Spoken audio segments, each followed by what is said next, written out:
सुंदर एक विषय दिया गया है, शिव।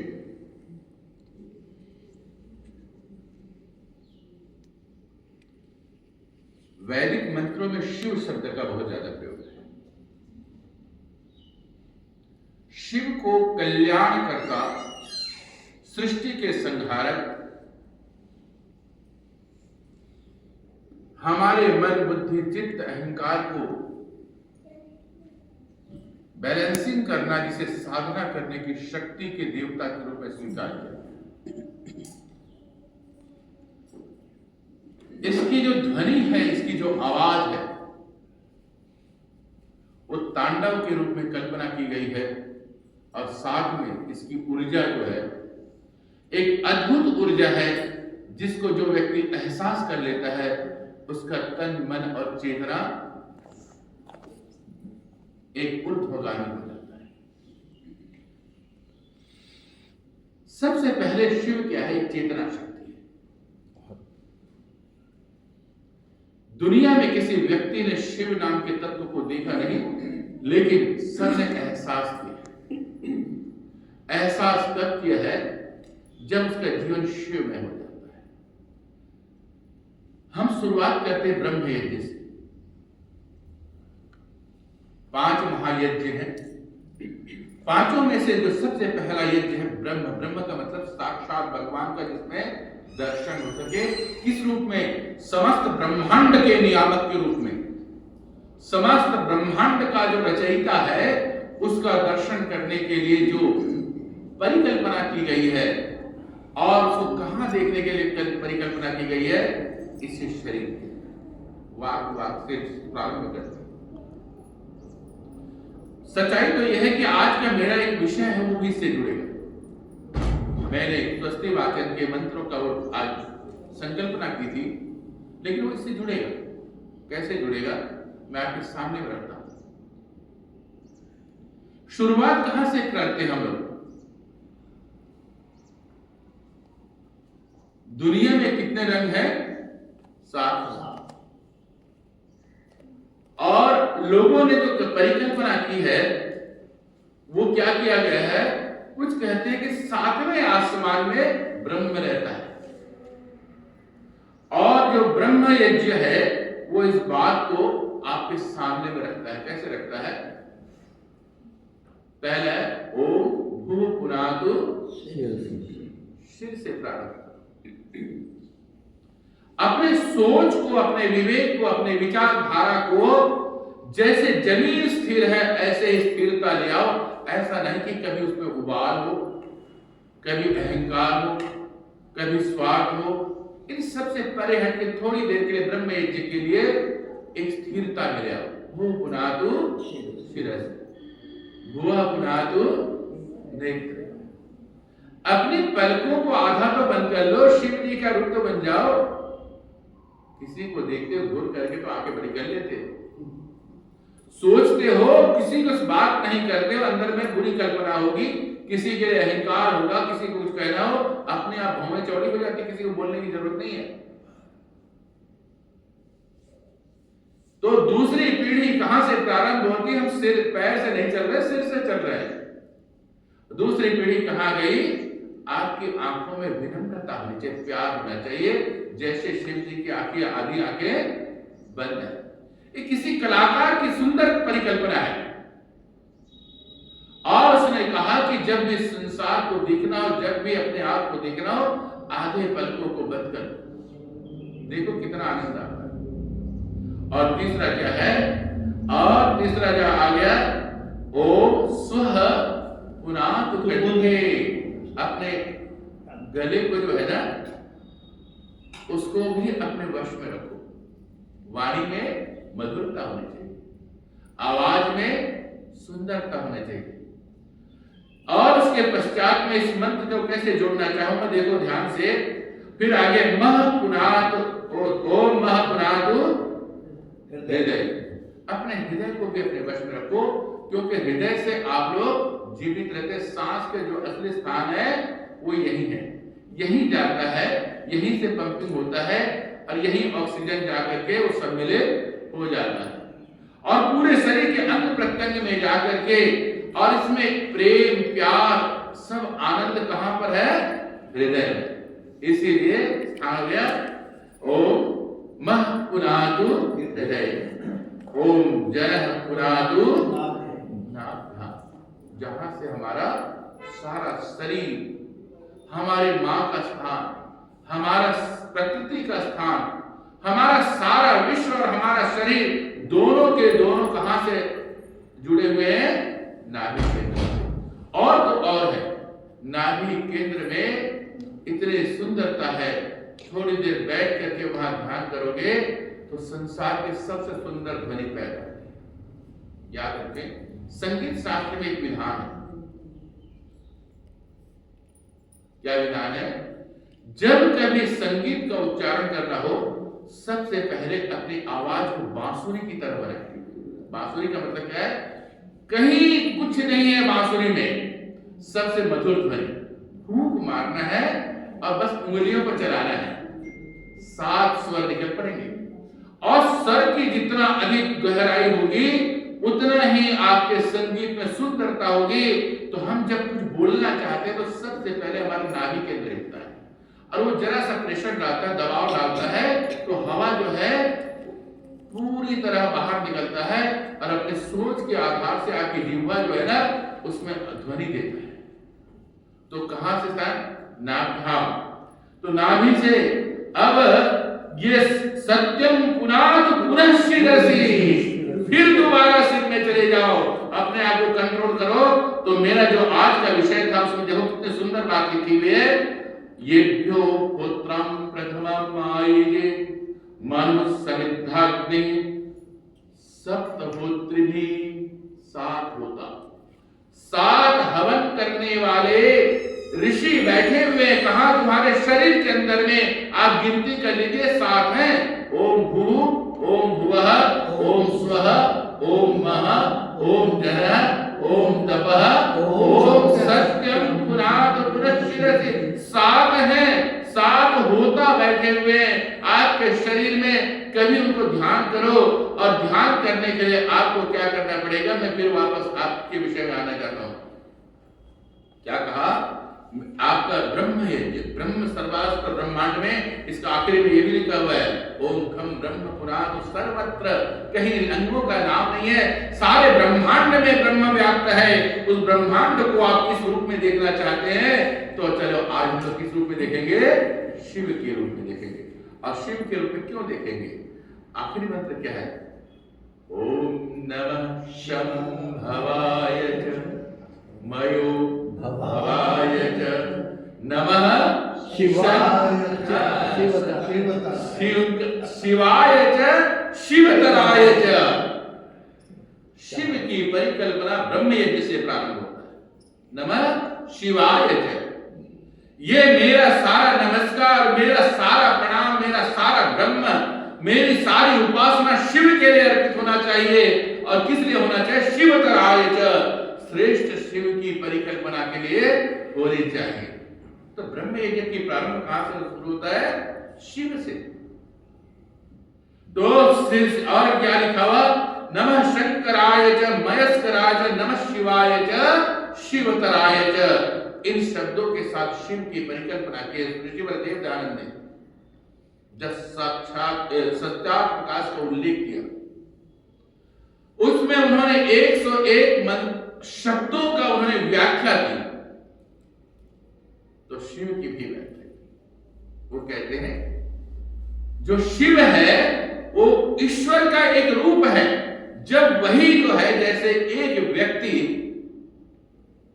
किसी समाज में खड़े हो जाता है और पूरे राष्ट्र का नेता बन जाता है, तो वही उसी व्यक्ति को हम लोग क्या कहते हैं? प्रधानमंत्री या राष्ट्रपति शब्द कह देते हैं। व्यक्ति तो वही है, वही व्यक्ति घर में पिता बन जाता है, वही व्यक्ति घर में किसी का पुत्र भी बन जाता है, और वही व्यक्ति किसी का मित्र भी बन जाता है। इसी प्रकार से जब हम लोग शिव की परिकल्पना करते हैं, वो ब्रह्म जब समस्त सृष्टि का निर्माण करता है और आपके सारे चीजों का संहार करता है और विरचना करता है और आपके दुखों का भी संहार करता है, तब उसका नाम क्या नाम है? शिव है। और दुनिया की आंखें 3 होती हैं, लेकिन साक्षात शिव की त्रिनेत्रधारी है। ओम त्रयंबकम यजामहे सुगंधिम पुष्टिवर्धनम। इस मंत्र में, इसका मंत्र का देवता वेदों में जाकर के देखें, शिव है। हम कैसे छोड़ सकते हैं शिव को, जब इस मंत्र का देवता ही शिव है। तो वेदों में भी परिकल्पना की गई है, किसी की गई है, शिव की कल्पना की गई है। जिस शिव को हम देखते हैं वो एक कलाकार की, एक मूर्तिकार की सुंदर परिकल्पना है। मैं एक छोटी सी कहानी सुनाना चाहूंगी इसमें, और सुंदर। एक कलाकार, बहुत सुंदर कलाकार था। जब वो कोई मूर्ति बनाता था, इतना सुंदर बनाता था, इतना सुंदर बनाता था कि ऐसा बोल पड़े। उसकी आंखों में सुंदरता, वाणी में अभी बोल पड़े, आपको कुछ कहने को तैयार हो। उसके हाथ पैर इत्यादि जो भी संरचना बनाई है उस मूर्ति की, बड़े सुंदरता। कहते हैं जिंदगी सारी गुजर गई मूर्तियां बनाना और मूर्तियां बेचना, अपने लिए कुछ नहीं कर पाया। सामान्य तौर से घर चला, जैसे तैसे चल रहा था। एक दिन वहीं से कोई देवता गुजर रहे थे, नारद। उन्होंने देखा इसकी तो उम्र खत्म होने वाली है। उसके कान में आवाज जाती, यमराज तुम्हें लेने के लिए सिर्फ 1 महीने के बाद आने वाले। तुम्हारी सारी जिंदगी गुजर गई इसी मूर्तियां बनाने में, तुमने क्या किया अपने लिए? उसने कहा, अच्छा यमराज आएंगे? मैंने दुनिया को जब मूर्ति दी तो दुनिया के सारे व्यक्ति जो है, जो भी मुझसे ले जाता है, वो हजारों लोग उसको जो देखते हैं वो क्या कहते हैं कि वाह, इससे बढ़िया कलाकार नहीं है। हमारे पास भी एक कलाकार है, कौन है वो? भगवान। हमारी कुछ सुंदर मूर्ति बनाई, हमारा शरीर बनाया, इतना सुंदर शरीर बनाया जिसमें 33,000 देवी देवताओं ने कहा दुनिया के कहीं नहीं रहेंगे, इसी मनुष्य के शरीर में रहेंगे। जब छोटा सा बालक 11वें दिन में होता है तो आपके आचार्य आते हैं, अग्नि को साक्षी रख करके वैदिक मंत्रों का उच्चारण करते हैं। उस समय में अग्निदेव के सामने में संकल्पना करते हैं, माता और पिता कहते हैं इसके रोम रोम में सभी देवतागण वास करें, मंत्र है।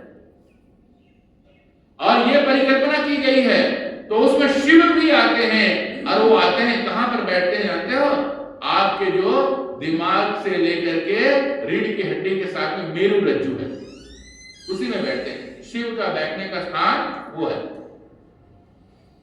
शिव सुंदर आप क्योंकि वो इसलिए है, वो आपको निर्माता है। आप जैसे सोचोगे शरीर आपका वैसे बनेगा। तो हुआ ये, उसने क्या कहा, उस मूर्तिकार ने कहा कि यमराज आ रहे हैं, मैं यमराज को भी आज धोखा दूंगा।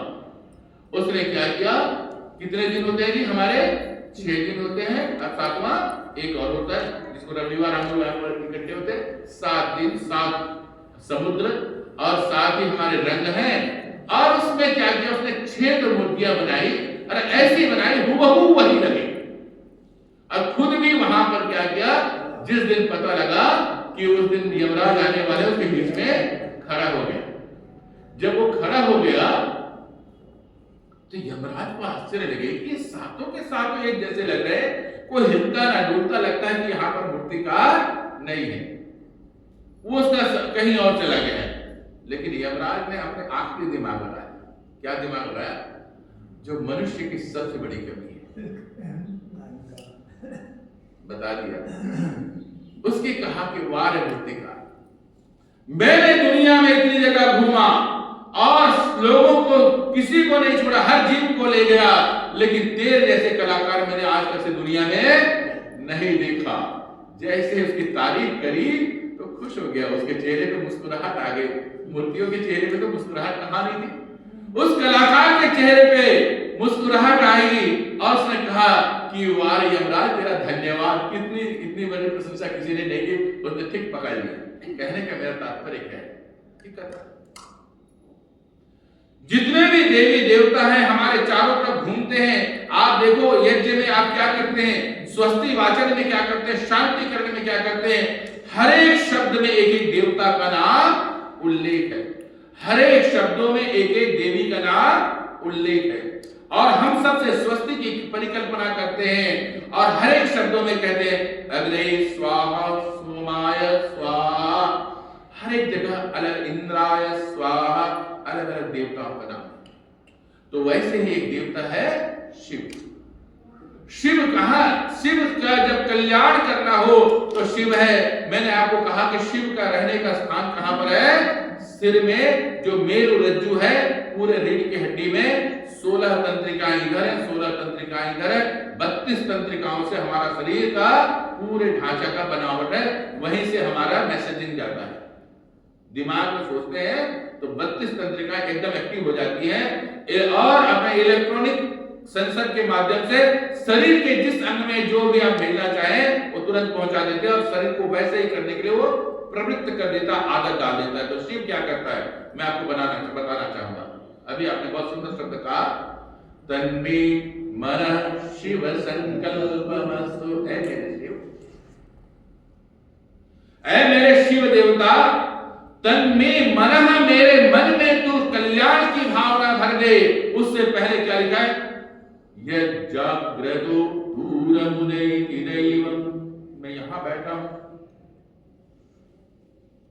जब मेरा मन शांत हो, अद्भुत शांत हो। योगी लोग एक ही काम करते हैं, अष्टांग योग के माध्यम से सबसे पहले शरीर को साफ दे, आसन में स्थिरता लाते, फिर मन में स्थिरता लाते और मन में स्थिरता लाने के पश्चात उससे संदेश भेजते हैं मैं क्या करना चाहता हूं। हम भी ऐसे ही करते हैं। कैसे करते हैं? जब हम किसी अपने प्रिय मित्र को याद करना चाहते हैं तो एकदम शरीर को शांत कर लेते हैं और चुपचाप बैठ करके उसको याद करते हैं, शरीर स्थिर हो गया। और किसी एक संदेश वाहक को भेज दिया, वो कौन है? हमारा मन। हमने जाकर के कहा जाओ उनसे बात करो कि क्या स्थिति देख करके तो आओ। उस समय उस व्यक्ति को आभास हो जाता है कि मुझे कोई याद कर, जरूरत नहीं पड़ती, आप किसी को भी याद कर सकते हैं जिसको आप चाहते हैं। तंत्र विद्या में इस बात का उल्लेख किया गया है और वेदों में भी इस बात का उल्लेख किया गया है और पूरा का पूरा जो है योग दर्शन इसी सूत्र पर आधारित है। क्या है? योग चित्त वृत्ति निरोध। उसके सारे वृत्तियों को, उसकी आदतों को रोक दो, एक तरफ प्रवाहित कर दो, स्थिर कर दो और स्थिर करने के पश्चात वो उसको जो संदेश देंगे शरीर को वैसे ही करने का प्रयास करता है। आप उसे कह दो कि मुझे ब्रह्ममय हो जाना है तो आपके अंदर एक प्रकाश उत्पत्ति हो जाएगी, एक ऊर्जा उत्पत्ति होगी। और मेरा जो आज का विषय है उसमें यही तो बात कही गई है, को वस्तुम रागति योषिता विश्वे देवासो मनसो यतिष्ठना। ये हमारा आज का जो मंत्र था उसमें ये वो कौन है? वो देवता। को वह स्तोमम, तुमने स्तोम अर्थात वेद मंत्रों का उच्चारण तो कर लिया और यज्ञ कर लिया, ब्रह्म यज्ञ कर लिया, देव यज्ञ किया। कभी अपने आप से प्रश्न किया कि किसने सबसे पहले स्तोत्र का उच्चारण किया? वो कौन है? और कौन है जो मेरी सांसों को चला रहा है? वो कौन है सारे ब्रह्मांड को चला रहा है? वो कौन है जो मुझे आपसे और आप मुझसे मिला रहा है? कभी उसके ऊपर परिकल्पना करके तो देखो, को वास्तव में कौन है, किस रूप में है, वो किस आकृति में है। आप एक बार मन में कल्पना करके तो देखो, को स्तोम, मैंने वेद मंत्र का तो उच्चारण कर लिया, तन्मे मनः शिव संकल्पमस्तु। कभी प्रश्न किया कि वो मेरा शिव कहां? एक बार प्रश्न करो और प्रश्न करके क्या करोगे? उसको देखने की कोशिश करो। जैसे आपका परिवार का कोई छोटा सा बालक खेल रहा हो, शांत चुपचाप के बैठ गया हो, आपका हलचल मच जाता शरीर में, कहां है वो? आवाज क्यों नहीं आ रही? आप उसका नाम पुकारते हो। आप एक बार उसको पुकार को देखो, हे परमपिता परमात्मन, हे मेरे शिव, तो मैं तुम्हें आज पुकार रहा हूं, याद कर रहा हूं। किस लिए याद कर रहा हूं? कि वेद के मंत्रों में, ऋचाओं में इसका उल्लेख है, मैंने उच्चारण भी किया, लेकिन आप शांत होकर के मैं तुम्हें पुकार रहा हूं, देख रहा हूं, देखना चाहता हूं। और देख करके फिर मैं क्या कहता हूं? विश्वे देवास, विश्व के तमाम देवता आओ मेरे शरीर में, साथ होता बैठे हुए, उनके पास आकर के उनसे मिलो तो सही, एक बार गले तो मिल लो। शिव जी से कभी गले मिलने की कोशिश करें, कहां मिलोगे? मन, तन्मे मन। यद जागृतो दूरम उदयति दैवम तद सुप्तस्य तथा वैति। दूरम गमम, दूर से दूर आपका शरीर जाए ना जाए, आप बैठे बैठे सेकंड में वहां जा सकते हैं। योग दर्शन में तो और भी सुंदर बने। जब शंकराचार्य भारती से शास्त्रार्थ कहा, वो बड़ी विदुषी थी। उसने कहा कि भाई तुमने मेरे पति को तो हरा दिया, मुझे तो एक बार हरा करके दिखाओ। उसने शास्त्रार्थ कर दिया तो शंकराचार्य हार गए। उन्होंने कहा कि मुझे 15 दिन का समय दिया जाए। शंकराचार्य ध्यान मग्न और शरीर यहीं पर अपने चेतना को, अपने मन को दूसरे शरीर में भेज दिया और वहां से जो जो प्रश्न पूछे थे उन सबको एहसास किया। और एहसास करने के पश्चात आकर के दोबारा भारती से जब शास्त्रार्थ करते हैं तो भारती जो है नतमस्तक हो गए कि शंकराचार्य गजब के तुम विद्वान। क्यों विद्वान हो? उसने क्या किया? एक ही तो बात की, अपनी चेतना शक्ति को दूसरी जगह भेज दिया। आज उसकी जो विद्या थी, पारंगतता थी, सब कुछ ऐसे हो गया। ऋषिवर देवदयानंद के जीवन में भी ऐसा आता है। ऋषिवर देवदयानंद ने जब पाखंड खंडनी पताका फहराया हरिद्वार के कुंभ के मेले पे, तो उसने उससे पहले क्या किया था? सबसे जाकर के एकांत में अपने आप की अपनी ऊर्जा को इकट्ठा किया, अपनी चेतना शक्ति को इकट्ठा किया, अपने आप को शिवमय कर दिया, प्रकाशमय कर दिया। एक ही उद्देश्य था, मैं सारे विश्व का कल्याण करूं, मैं सारे राष्ट्र का कल्याण करूं, मानव मात्र का कल्याण करूं। जो अभी आप लोगों ने राष्ट्रीय आर्य समाज सम्मेलन में देखा, आज विश्व के तमाम व्यक्ति, सारे देश के व्यक्ति एक ही स्टेज पर आ गए और सबका एक ही झंडा था, ओम का झंडा। ऋषिवर देवदयानंद ने यही तो किया था। पाखंड खंडनी पताका फहराया तो उससे पहले अपनी साधना, अपने अंदर की साधना की, अपनी चेतना शक्ति को जगाया, अपनी ऊर्जा शक्ति को जगाया और शरीर के रोम रोम में, अपनी वाणी में, अपनी साधना में, अपनी ऊर्जा में समस्त ब्रह्मांड की शक्ति को, ऊर्जा को समावेश कर दिया और एक ही संकल्प दिया कि मेरे जीवन में शक्ति आ जाए, मेरी विद्या में शक्ति आ जाए, मेरी प्रार्थना में शक्ति आ जाए, मेरे कार्य में शक्ति आ जाए और सब देवतागण उसकी सहायता करना प्रारंभ कर दिया। सारे ब्रह्मांड के देवता इकट्ठे हो गए। कहां इकट्ठे होते हैं? बाहर दाएं बाएं इकट्ठे नहीं होते। शरीर के अंदर जो मैं अभी बताया था, 7 आपके स्थान है, 7 आकाश है, 7 जगह इकट्ठे हो गए और इकट्ठा होकर के उन्होंने क्या किया कि उसको शक्ति दी, ऊर्जा दी। विश्व के कल्याण के लिए उन्होंने जो भी बात कही, राष्ट्र कल्याण के लिए, विश्व कल्याण के लिए, स्वार्थ के लिए नहीं, लोभ के लिए नहीं, लालच के लिए नहीं, ब्रह्मांड की ऊर्जा को देने के लिए मानव मात्र में प्रसारित कर दिया। इसीलिए क्या कहा? दुनिया में सबसे बड़ा देवता कौन है? शिव है। शिव का मतलब ये मत समझ लेना कि पहले तो क्या करना, शिव की तरफ अपने पलकों को बंद कर लेना, फिर शिव को देखना। कभी मूर्ति के सामने में बैठ जाओ, हाथ जोड़ करके कहो, हे देवता मुझे ये तो दे दो, माथा फोड़ लोगे, सिर फट जाएगा लेकिन मिलेगा नहीं। क्यों? शिव की पलकें तो आदमी बंद है, वो आपको देख तो नहीं रहा है, अंदर देख रहा है। आप भी एक बार देख लो, शिव आपके अंदर मिलेगा, वही मिलेगा जहां आप प्रार्थना करना चाहते हो, जहां आप जाना चाहते हो। एक बार बंद करके तो देखो, वहीं पर आपको बैठा इंतजार कर रहा होगा। क्या कहेगा? मैं प्रकाश हूं, मैं ज्योति हूं, मैं ऊर्जा हूं, मैं चेतना हूं, आओ मेरे साथ मिलने के लिए। तुम किसी भी अंग पे शरीर के जाओगे, मैं वहीं पर तुम्हारे साथ मिलने के लिए तैयार हूं। इसीलिए सातों के सातों इसी शरीर पे विद्यमान, रेखा पिंडे तथा ब्रह्मांडे, ये जो सतत ब्राह्मण का वचन है वो सत्य नजर आएगा। और तो क्या कहा जानते हैं इस वेद मंत्र में?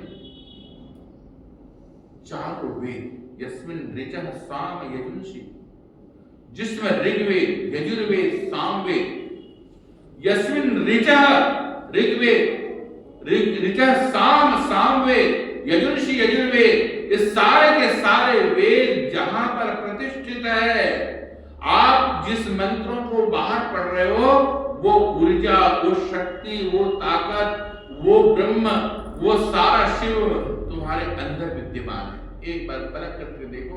बोले कि वेदों के मंत्रों का तो आप उच्चारण तो करते हो, लेकिन चिंतन कहां? वो कौन है जो मेरी बुद्धि को, मेरे विचार को, मेरे संदेश देता है? जिस समय में आप ब्रह्म से युक्त हो जाओगे, शिव से युक्त हो जाओगे, और उस समय में जब आप वाणी का उच्चारण करोगे, जब उस समय में इस मंत्रों का उच्चारण करोगे, तो मंत्रों की भावना अलग होगी, आपकी वाणी की भावना अलग होगी, आपकी दृष्टि अलग होगी। आपकी दृष्टि में प्यार होगा, वाणी में मधुरता होगी, शरीर में चेतना होगी। आप जिस व्यक्ति को स्पर्श करोगे, कैसे? मेरे सामने में हारमोनियम रखा हुआ है, ये क्या है? लकड़ी का एक बनाया हुआ मंजूषा है, पेटी। लेकिन कोई एक अच्छा व्यक्ति जिसने इसकी साधना की हो, बस उंगली रखते ही 1 मिनट के बाद आप बोलेंगे क्या ध्वनि है, क्या आनंद है। इसी प्रकार से जब शरीर की साधना करोगे, शिवमय हो जाओगे, आपकी वाणी निकलेगी, आपकी ऊर्जा निकलेगी, आपका स्पर्श आएगा, तो उस समय में कोई व्यक्ति क्या कहेगा? ये सामान्य व्यक्ति नहीं हो सकता है, ये देव है। देवत्व को बनाने के लिए इंसान नहीं, इंसान तो भगवान ने हमारे को पैदा किया, लेकिन देवता बनने के लिए पैदा किया है, देवत्व को प्राप्त करने के लिए पैदा किया है। अग्निहोत्र की एक ही बात है, मंत्र था, मैं जो आज के विषय था उसमें भी है, समिद्धाग्नि, समिधा रूपी अग्नि के माध्यम से मैं इस शरीर को समिधा बना दूं, शरीर को समिधा बना दूं। समिधा को लिया आपने, अग्निदेव को अर्पित कर दिया, दे दिया, वापस नहीं लिया, दे दिया। जब दिया तो अग्निदेव ने कहा अच्छा तुमने मुझे दिया है, लो मैं तुम्हें क्या देता हूं? प्रकाश, ज्योति, ऊर्जा, खुशबू, उसमें जो थोड़ा बहुत तेल होता है ना आम के लकड़ी में, वो उसकी खुशबू, वो क्या कहता है? तुमने मुझे दिया है, इसीलिए लो मेरे पास तो ऊर्जा है, मेरे पास प्रकाश है, मेरे पास ज्योति है, मेरे पास वो चीजें, वो सब कुछ तुम्हें समर्पित है।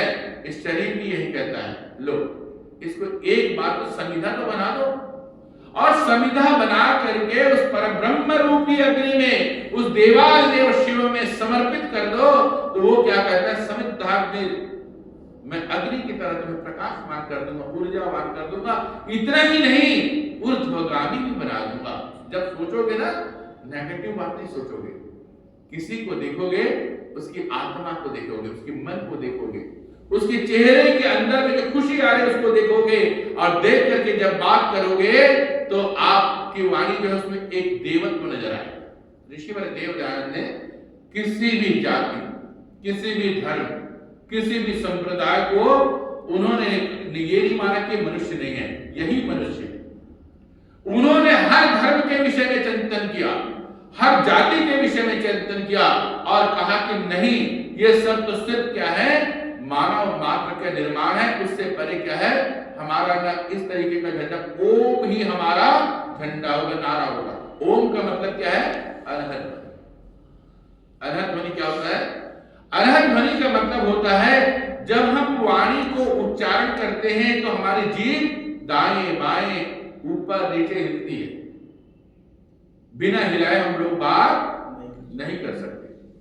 लेकिन ओम शब्द ऐसा है, आप अंदर से आवाज को निकालिए, जीभ को मत हिलाए, आधा बंद कर दीजिए, बिना जीभ हिलाए, पूरा मुंह को बंद कर दीजिए। वही जो आवाज, वही जो ध्वनि निकल रहे थे, लास्ट में निकल, जीभ बिना हिले। दुनिया में एक ही वर्ड है, क्योंकि ऐसे दोनों हाथ से बजाओगे तो आवाज आएगी, जीवा हिलेगी तो शब्द बनेगा। बिना जीवा हिलाए सिर्फ एक ही शब्द है दुनिया के किसी भी भाषा, किसी भी संस्कृति, किसी भी आवाज में, वो डायरेक्ट ब्रह्म की आवाज थी, वो नाद था। वो नाद जब नाभि केंद्र से उठता हुआ शिवमय हो जाएगा, ऊर्ध्वगामी हो जाएगा। आपके दिमाग में, मैंने कहा था, जहां पर रहता है शिव, वहां पर जब जाएगा तो जैसे कैलाश पर्वत पे एक बार ओम उच्चारण करोगे तो सब तरफ से पहाड़ से टकरा करके क्या आएगा? क्या आएगा जी? ओम गूंज जाएगा। आपकी आवाज जितनी थी उससे कम से कम 10,000 गुना आवाज आएगी। एक बार पहाड़ की घाटियों में जाकर के ओम बोल के देखना, सारी प्रकृति, सारे पहाड़, सब कुछ आपका साथ दे देंगे। कैलाश पर्वत का मतलब यही है कि जब आप अपने अंदर में ओमकार की ध्वनि को पैदा करेंगे, ये जो कैलाश पर्वत है ना दिमाग में, यही गूंज उठेगी वो ध्वनि, और ओमकार के नाद के साथ में आपको ब्रह्मांड की शक्ति, ब्रह्मांड की ऊर्जा आपको नजर आएगी। और उस समय में क्या होगा, आपके शरीर से एक प्रकाश की उत्पत्ति होगी, एक ज्योति की उत्पत्ति होगी, एक आनंद की उत्पत्ति होगी। कभी एक बार करके देखना, उस ज्योति, उस प्रकाश को एहसास करके देखना, और उस गूंज को आभास करके देखना, तो आप क्या कहोगे, सत्यम पुनः तो पुनश्चिरसि। मैं फिर वापस उसी जहां से प्रारंभ किया था और वहीं पर वापस आ गया हूं। वहीं ओमकार का नाद होगा, वहीं शिव का नाद होगा, वहीं एक गूंज पैदा होगी। और जो हमारे यहाँ जिन्होंने उच्चारण किया गया है, यही ब्रह्म स्थल कहा गया है। इस ब्रह्म स्थल पर जब उत्पत्ति होती है वो ध्वनि, आपकी तंत्रिका जाने बृहद मस्तिष्क, लघु मस्तिष्क और सेरेब्रम, यहीं से निकलती है एक नाड़ी, और वो शरीर में 16 32 तंत्रिकाओं से पूरे शरीर में फैल जाता है। इसीलिए कहा कि मैं सबसे पहले गुंजान कहां करूं, मस्तिष्क में, और वो अपने आप दूसरे लघु मस्तिष्क में आएगा, फिर सेरेब्रम में आएगा, फिर आपकी तंत्रिकाओं में आएगा, और तंत्रिकाओं का से रोम रोम जो है आपका शिवमय हो जाएगा, ब्रह्ममय हो जाएगा, प्रकाशमान हो जाएगा, ऊर्जामय हो जाएगा। फिर जो चेतना जगेगी वो चेतना ब्रह्म की चेतना होगी, शिव की चेतना होगी।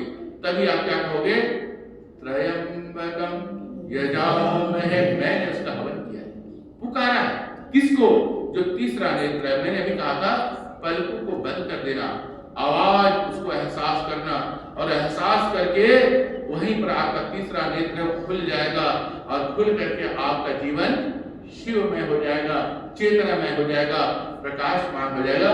फिर आप क्या कहोगे, शिवतराय च नमः शिवाय च शिवतराय च। ब्रह्म, जो ब्रह्म यज्ञ आपने किया वो फलीभूत हो जाएगा, उसकी खुशबू आपको नजर आएगी, उसका आनंद नजर आएगा। जितने बार भी आप वैदिक मंत्र का उच्चारण कर लो, जब तक से यहाँ पर गुंजन नहीं होगा आपका शिव का दर्शन नहीं होगा। एक बार दर्शन करके देखना, मैं 2 मिनट समय दूंगा आप लोगों के लिए, और जो है इसका एहसास कराऊंगा। सभी जैसे बैठना चाहे बैठ जाए आराम से, शरीर को ढीला छोड़, और शरीर को ढीला